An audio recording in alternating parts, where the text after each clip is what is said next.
అందరికీ నమస్కారం friends. Welcome back to my channel SS Study Circle. Eenadu పేపర్లో వచ్చేటువంటి ముఖ్యమైన current affairs and job updates కూడా మన ఛానల్లో అయితే డైలీ అప్డేట్ చేస్తున్నాం. ఎటువంటి జాబ్ అప్డేట్స్ అయినా సరే ముందుగానే మన ఛానల్లోనే సరే చెప్పడం జరుగుతుంది. కాబట్టి ఎవరైనా సరే కొత్తగా మన ఛానల్ చూస్తున్నట్లయితే మన ఛానల్ అయితే సబ్స్క్రైబ్ చేసుకోండి ఫ్రెండ్స్. 2026 ఫిబ్రవరి 26వ తారీఖు సంబంధించినటువంటి ముఖ్యమైన కరెంట్ అఫైర్స్ అయితే చూద్దాం. దీనిలో మొదటి అంశం వచ్చి ఏప్రిల్ 1 నుంచి పెట్రోల్లో 20% ఇథనాల్ అనేది తప్పనిసరి చేయడం గురించి. సెకండ్ వన్ వచ్చి దేశంలో మొట్టమొదటి దివ్యాంగుల నటనాలయం గురించి. థర్డ్ వన్ వచ్చి సేంద్రియ సాగుదారుల కోసం కృషి చేసిన వారికి ఫెలో ఫార్మర్ పురస్కారాల గురించి. వీటితో పాటు మరికొన్ని ముఖ్యాంశాలు అయితే చూద్దాం. దీనిలో మొదటి అంశం వచ్చి ఏప్రిల్ 1 నుంచి పెట్రోల్లో 20% ఇథనాల్ అనేది తప్పనిసరి. దీని గురించి చూద్దాం. అన్ని రాష్ట్రాలు కేంద్రపాలిత ప్రాంతాల్లో ఏప్రిల్ 1 నుంచి తప్పనిసరిగా పెట్రోల్లో 20% వరకు ఇథనాల్ అనేది విక్రయించాలనేసి అయితే కేంద్రం తెలిపింది. ఇథనాల్ను చెరుకు మొక్కజొన్న నుంచి అయితే తయారు చేస్తారు. వాహన ఇంజిన్లో కేవలం పెట్రోల్ను వాడడంతో పోలిస్తే ఇథనాల్ కలిపి వాడడం వల్ల పర్యావరణ కాలుష్యం అనేది తక్కువగా ఉంటుందనేసి అయితే చెప్పడం జరిగింది. చెరుకు మొక్కజొన్న వంటి పర్యావరణ కాలుష్యం తక్కువగా అయితే ఉంటుంది. గిరాకీ పెరిగి రైతులకు మద్దతు ధర అనేది లభిస్తుంది. దేశంలో ముడి చమురు దిగుమతి కూడా తగ్గించవచ్చు అనేసి అయితే చెప్పడం జరిగింది.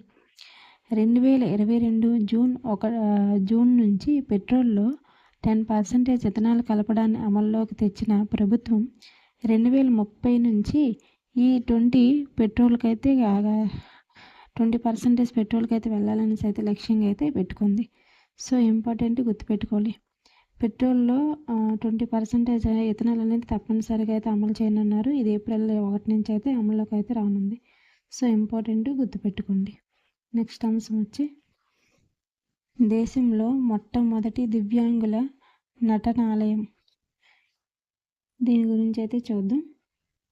అస్సాంకు చెందిన థియేటర్ ఆర్టిస్ట్ రాజీవ్ కుమార్ సౌద్ దివ్యాంగులకు నటనలో మెలకులు నేర్పించడమే కాకుండా ఇతర రంగాల్లోని వారు స్వావలంబన సాధించి సమాజంలో గౌరవంగా జీవించేలా అయితే వారిని ప్రోత్సహిస్తున్నారు. దీనిలో భాగంగా రిటైర్డ్ టీచర్ కళాకారుడైన తన తండ్రి సహాయంతో 2019లో దేశంలోనే మొట్టమొదటి దివ్యాంగుల థియేటర్ను స్కూల్ను అస్సాం గౌహటిలో అయితే ప్రారంభించారు. ఈ స్కూల్ ఏంటంటే వారికి నటనతో పాటు నృత్యము, పాడటము, యోగా, జ్ఞానం, పేపర్ క్రాఫ్ట్ పలు రంగాల్లో అయితే వీళ్ళందరికీ కూడా శిక్షణ అనేది ఇస్తారు. సో చాలా ఇంపార్టెంట్. దేశంలోని మొట్టమొదటి దివ్యాంగుల నటనాలయం ఎక్కడుందని అంటే అస్సాంలో గౌహటిలో అయితే ఏర్పాటు చేశారు. సో ఇంపార్టెంట్ గుర్తుపెట్టుకోండి. నెక్స్ట్ అంశం వచ్చి సేంద్రియ సాగుదారులకు ఫెలో ఫార్మర్ పురస్కారాలు. వీటి గురించి అయితే చూద్దాం. భారత వ్యవసాయ పరిశోధన సంస్థ ఢిల్లీలో నిర్వహించిన పోసా కృషి విజ్ఞాన్ మేళా 2026లో ఫెలో ఫార్మర్ పురస్కారాలు అయితే అందజేశారు. ఈ పురస్కారాలను ఎవరిచ్చారంటే కేంద్ర వ్యవసాయ మంత్రి అయినటువంటి శివరాజ్ సింగ్ చౌహాన్, ఎడ్లపల్లి వెంకటేశ్వరరావు, రైతు బండారు శ్రీనివాసరావు గారికి అయితే ఈ కార్యక్రమంలో భాగంగా ఈ పురస్కారాలను అయితే అందజేశారు.